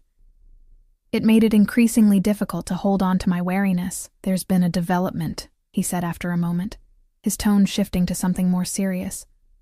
"With the Volkovs." My head snapped up, tension immediately coursing through me. "What kind of development?" Adrian's expression remained calm, but I'd learned to read the subtle signs of strain around his eyes. "They've made overtures suggesting a willingness to negotiate." "Negotiate what?" "I don't have what they want. They've begun to accept that possibility." He leaned forward slightly, his elbows resting on his knees, which means they're looking for alternative resolutions. Hope flared briefly. "So it could be over? We could be free to leave?" Something flickered in his eyes, hurt, quickly masked. "Is that still what you want? To leave?" The question hung in the air between us, weighted with implications. 3 weeks ago, the answer would have been an unequivocal yes. Now, I wasn't so certain. Emma was happier than I'd seen her in years. I was rediscovering parts of myself I'd thought lost forever. And, Adrian, I don't know.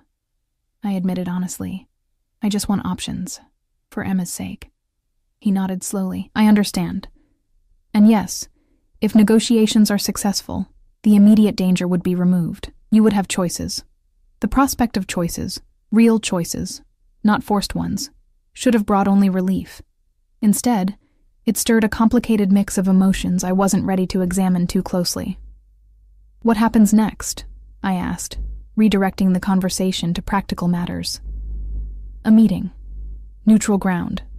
Terms to be discussed. Adrian's clipped sentences betrayed his distaste for the situation.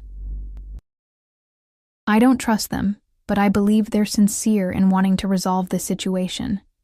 It's become costly for them, drawing unwanted attention. I studied his face, noting the tension in his jaw, the carefully controlled anger in his eyes. You don't have to do this for us, I said softly. You've already done more than anyone could have expected.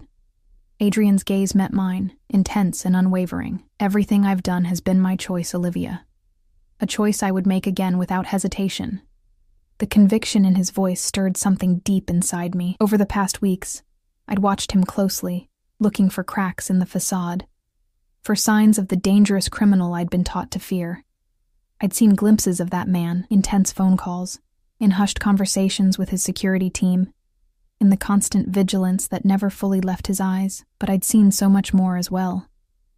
The man who patiently answered Emma's endless questions, who remembered how I took my coffee, who left art books on my nightstand that he thought might interest me, who looked at me when he thought I wouldn't notice, with a longing so profound it took my breath away.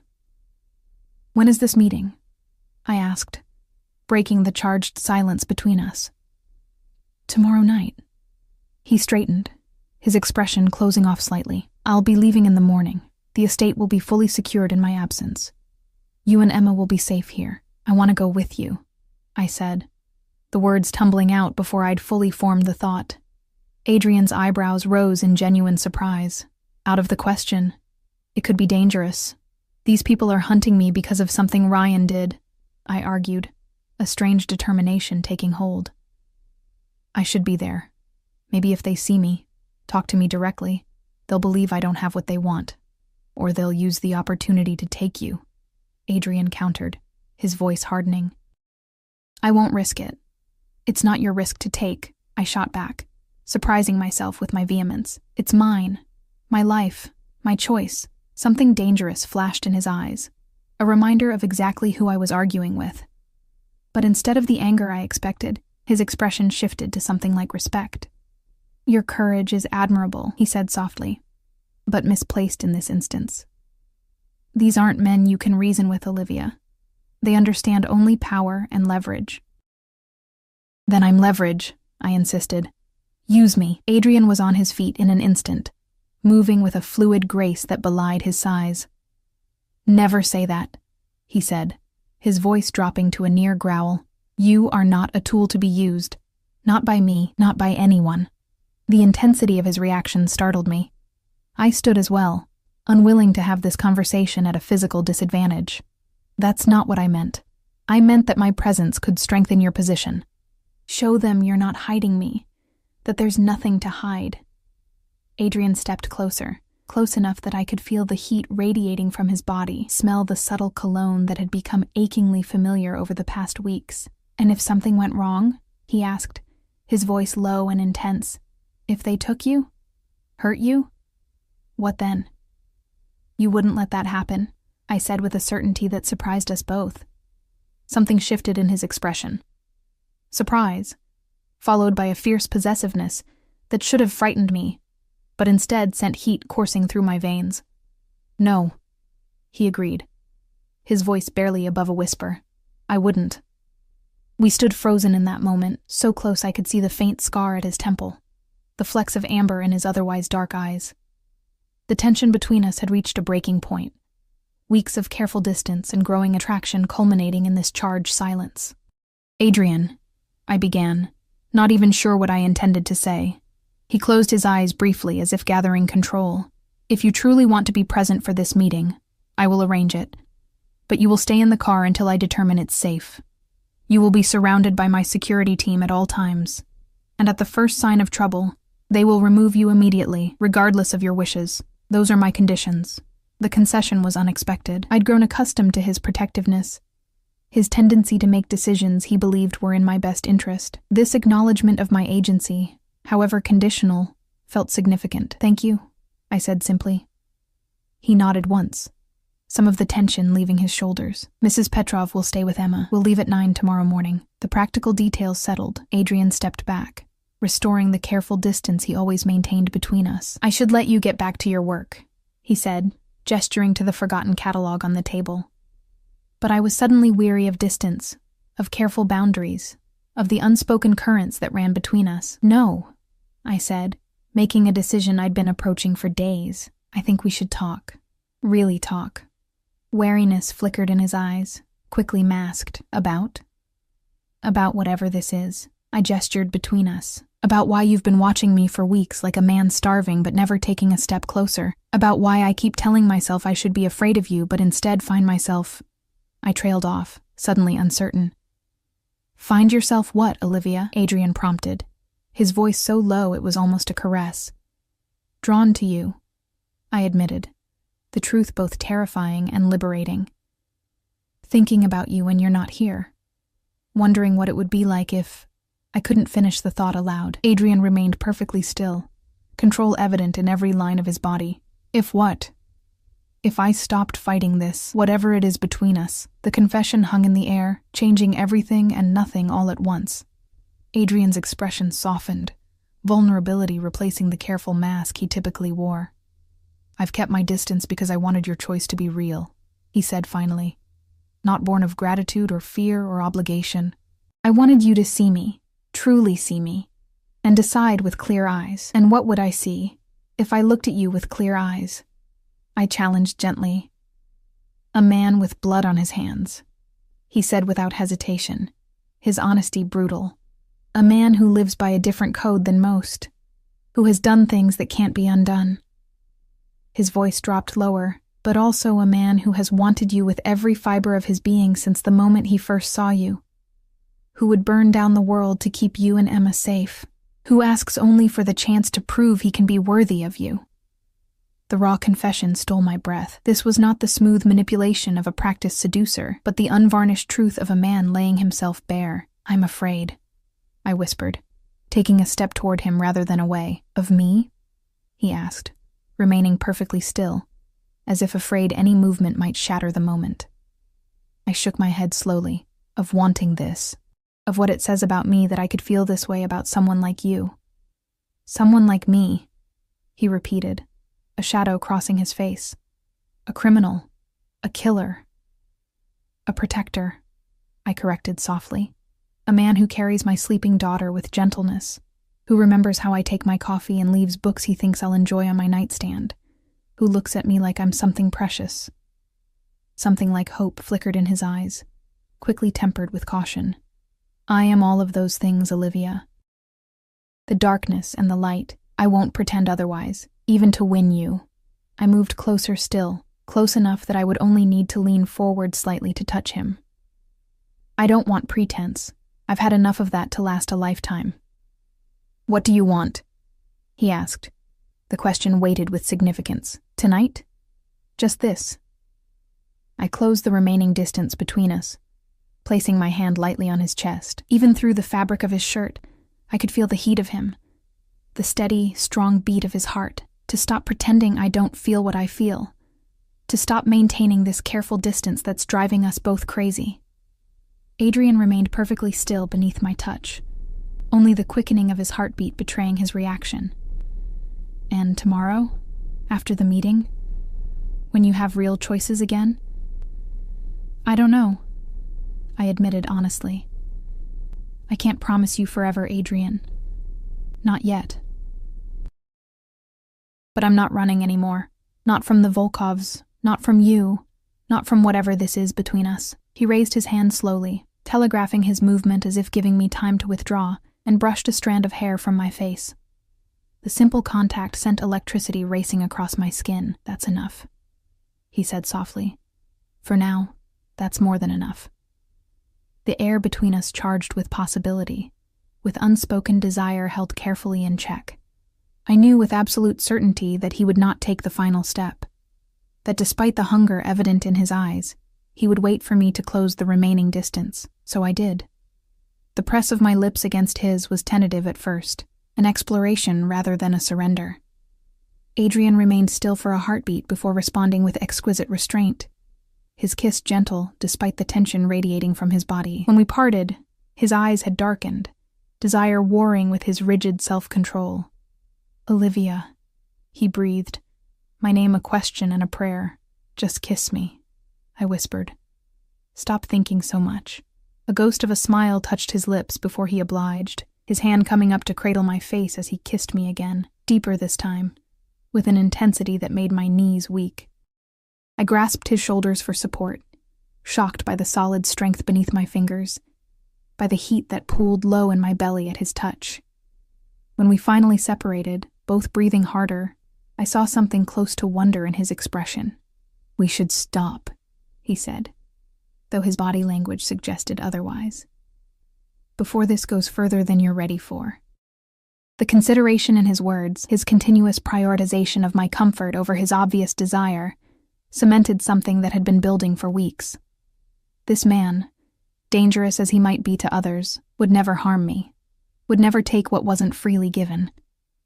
"You're right," I conceded, though it cost me to step back. "Tomorrow will be complicated. We should be clear-headed." Adrian nodded, visibly gathering his control. "The meeting is set for 8 o'clock. We'll need to leave early to ensure everything is in place." The shift back to practical matters helped cool the heat between us, though the underlying current remained. "I should check on Emma," I said, needing some distance to process what had just happened. "Of course." Adrian stepped back, giving me space. "I'll see you at dinner?" I nodded, already moving toward the door. At the threshold, I paused, looking back at him. "Adrian?" "Yes?" "I don't regret it. Just so you know." Something like joy flashed across his face before settling into that small, private smile I'd come to treasure. "Neither do I, Olivia. Not for a moment." The next morning arrived with a sense of foreboding that not even the memory of Adrian's kiss could dispel. I dressed carefully in clothes laid out by Mrs. Petrov, a simple yet elegant navy dress and matching jacket that made me look more sophisticated than I felt. Emma was still sleeping when I checked on her face peaceful in the early morning light. I pressed a kiss to her forehead, inhaling her sweet scent and silently promising to return safely. "She'll be fine," Mrs. Petrov said from the doorway, her usually stern expression softened with understanding. "The house is secure, and I will not leave her side," I nodded, grateful for her steady presence. "Thank you. For everything." She surprised me with a brief embrace. "Be careful today," she murmured before releasing me. "And remember who you are dealing with, all of them." The warning was gentle but clear, a reminder not to let my growing feelings for Adrian blind me to the reality of his world. I carried it with me as I descended the stairs to find him waiting in the foyer. Adrian looked every inch the powerful businessman in a perfectly tailored dark suit, his expression inscrutable. Only his eyes betrayed any hint of our encounter the night before, a momentary softening when they met mine. "Ready?" he asked simply. "As I'll ever be." The drive to the meeting location was mostly silent. Adrian spent much of it on the phone, speaking in rapid Russian that I couldn't understand, occasionally switching to English to issue terse instructions to various associates. I watched the scenery change from rural countryside to increasingly urban landscapes, noting we were heading toward the city I'd fled weeks ago. "Where exactly are we meeting them?" I asked during a rare moment when Adrian wasn't on the phone. "A restaurant owned by a neutral party," he replied, his attention focused on the tablet in his lap. "Private dining room, separate entrances. Both sides will be allowed limited security inside, with additional forces stationed outside."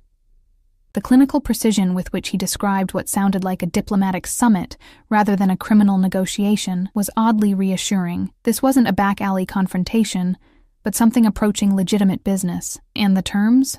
I ventured. Adrian set the tablet aside, giving me his full attention. "They want assurances you don't have the information Ryan took. They want compensation for their losses. And they want guarantees that the matter ends here, with no retaliation." "What kind of assurances could possibly satisfy them?" I asked, the worry that had been simmering all morning bubbling to the surface. If they don't believe me, they won't be speaking to you directly. Adrian interrupted firmly. Your presence will be revealed only if absolutely necessary, and only under conditions I deem acceptable. I wanted to argue, but knew this was one point he wouldn't concede. Instead, I asked, and what do we get in return? Their permanent withdrawal, a formal agreement that you and Emma are off limits, not just to them, but to anyone in their extended organization.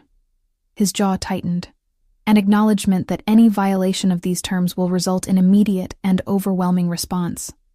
The threat implicit in his words reminded me again of exactly who he was, not just the man who kissed me with gentle restraint, but a man with the power and willingness to wage war if necessary. We arrived at a nondescript building in the financial district, the car pulling into an underground garage where several black SUVs were already parked. Adrian's security team immediately surrounded the vehicle, creating a protective formation as we exited.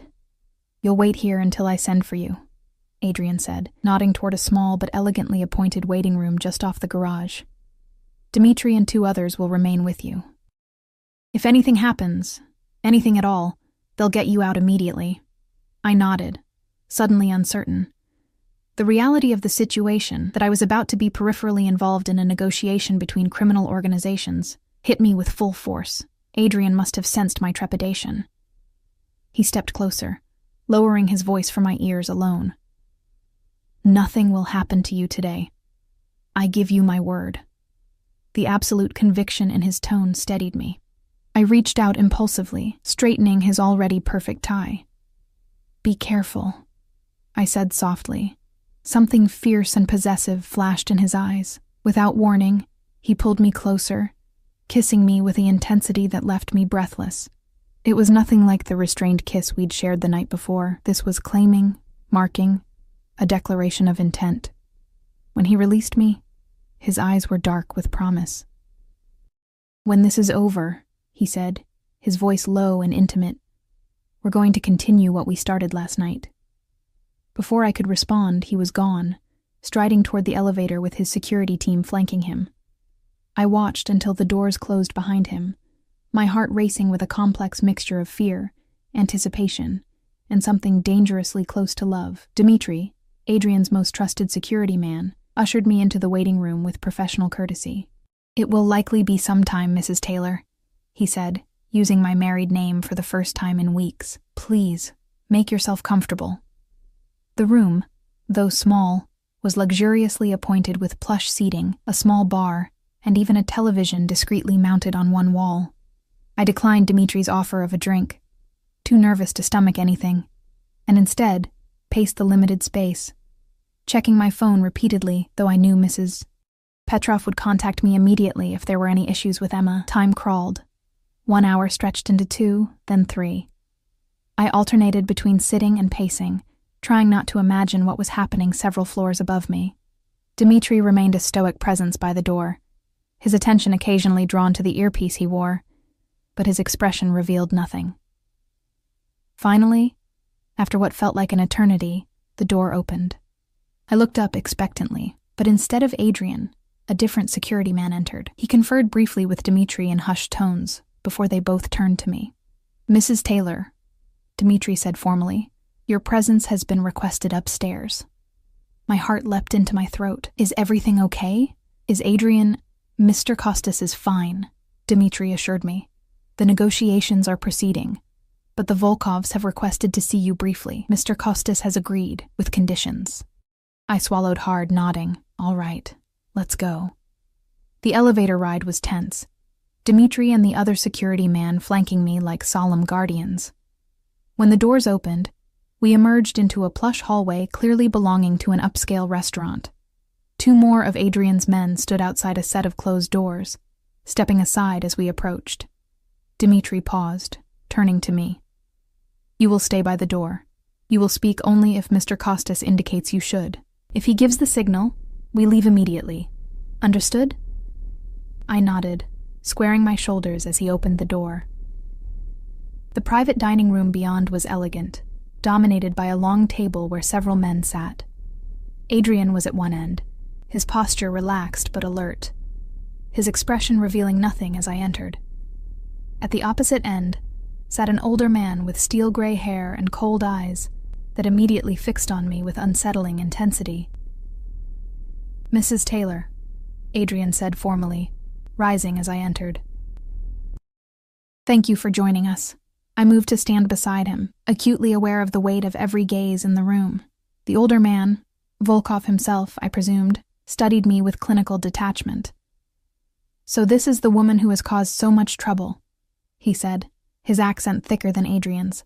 "She doesn't look like someone who could outsmart my organization. That's because she didn't," Adrian replied coolly. "As I've explained, Mrs. Taylor had no knowledge of her husband's activities or the information he took. Her only crime was marrying the wrong man." Volkov's eyes narrowed. "And yet you have taken extraordinary measures to protect her. One might wonder why." "My reasons are my own," Adrian said, his tone making it clear the topic was closed. "Mrs. Taylor is here, as requested. You can see for yourself she is unharmed and under my protection. She has answered all your questions through me." "Are you satisfied?" The older man's gaze remained fixed on me, searching for something I couldn't identify. "Tell me, Mrs. Taylor," he said suddenly, addressing me directly. "Did you love your husband?" The unexpected question caught me off guard. I glanced at Adrian, who gave a slight nod, permitting me to answer. "Yes," I said simply. "I loved the man I believed him to be." Something like understanding flickered in Volkov's cold eyes. "And now? Do you still love his memory, knowing what he was? What he did?" I considered the question, aware that my answer might have consequences beyond what I could anticipate. "I love the father of my child," I said carefully, "but I've come to understand that the man I married kept many secrets from me. I don't condone what he did to you or anyone else." Volkov studied me a moment longer before turning back to Adrian. "I believe her. She knows nothing." He gestured dismissively. "You may take her out now. We will conclude our business." Adrian's hand settled lightly on the small of my back, a subtle signal. I turned to go, escorted by Dmitri, but Volkov's voice stopped me at the door. "Mrs. Taylor." I turned, meeting his cold gaze directly. "Choose more wisely this time," he said, his eyes flicking meaningfully to Adrian. "Some men's secrets are worth keeping." Without waiting for a response, he turned back to Adrian, dismissing me entirely. Dmitri ushered me from the room, the heavy door closing behind us with finality. Back in the waiting room, time crawled again. I sat on the edge of my seat, unable to relax, wondering what was happening in that room, what decisions were being made that would affect Emma's future and mine. When the door finally opened again, nearly an hour later, Adrian entered alone. His expression was unreadable as he crossed to where I sat, tension radiating from his powerful frame. "Is it done?" I asked, rising to meet him. He nodded once, sharp and definitive. "It's done. You and Emma are officially off limits to the Volkovs and all their associates. Any violation will be considered an act of war against me personally." Relief made my knees weak. "So we're safe? Truly safe?" "Yes." Adrian's expression softened slightly. "You have choices now, Olivia, real choices. The implications hung between us." With the threat removed, my reason for staying with Adrian, for accepting his protection, was gone. I was free to take Emma and go, to rebuild our lives away from him and the dangerous world he inhabited. The thought sent an unexpected pang through my chest. "What happens now?" I asked quietly. Adrian studied me, his dark eyes revealing nothing of his thoughts. "That depends entirely on you." In that moment, standing in a luxury waiting room beneath a restaurant where criminal enterprises had just negotiated peace, I realized with perfect clarity what I wanted. The past weeks had changed me, had shown me not just who Adrian Costas was, but who I could be with him, strong, valued, seen. "Take me home," I said simply. Something like hope flickered in Adrian's eyes, quickly tempered with caution. "Home!" I stepped closer, close enough to see the faint scar at his temple, the tiny lines at the corners of his eyes, the pulse beating steadily at his throat. "To Emma, to the estate, to wherever you are." I took a deep breath, gathering courage. I choose you, Adrian. Not because I need your protection now, but because I want to see where this leads. Because when you look at me, I feel truly seen for the first time in years." The control he maintained so rigidly cracked, raw emotion flooding his expression. "Olivia," he breathed, my name a prayer on his lips. "Are you certain?" "I need you to be certain. I'm certain that I want to try," I said honestly. "I can't promise forever yet, but I can promise today and tomorrow and the day after that. I can promise to be honest about what I feel, what I want. I can promise not to run from this, from us." Adrian reached out slowly, giving me time to withdraw, and cradled my face in his hands. "For a man who has everything," he said softly, "you are the only thing I have ever truly wanted." The simple declaration undid me. I leaned into his touch, closing the distance between us to press my lips to his. Unlike our previous kisses, this one held no reservation, no careful restraint. It was a beginning, a promise, a declaration. When we finally parted, Adrian rested his forehead against mine, his voice rough with emotion. "Let's go home. To Emma. To our future. Whatever it may hold." Hand in hand, we walked toward the elevator, toward the waiting car, toward a life I never could have imagined when I fled to that abandoned cabin just weeks ago. A life with a man who had been a stranger, then a protector, and now something much more complex and precious. I didn't know what tomorrow would bring. I didn't know if the peace Adrian had negotiated would last forever, or if other threats might emerge from his complicated world. I didn't know if the growing feelings in my heart would ultimately blossom into the kind of love that lasts a lifetime. But for the first time since Ryan's death, perhaps for the first time in my adult life, I was choosing my own path, eyes wide open, heart unguarded. And as Adrian's hand tightened around mine, his dark eyes filled with a tenderness reserved only for me, I knew with absolute certainty that I was finally exactly where I was meant to be. Not hiding, not running, but found, at last, by a man who had been searching for me all along.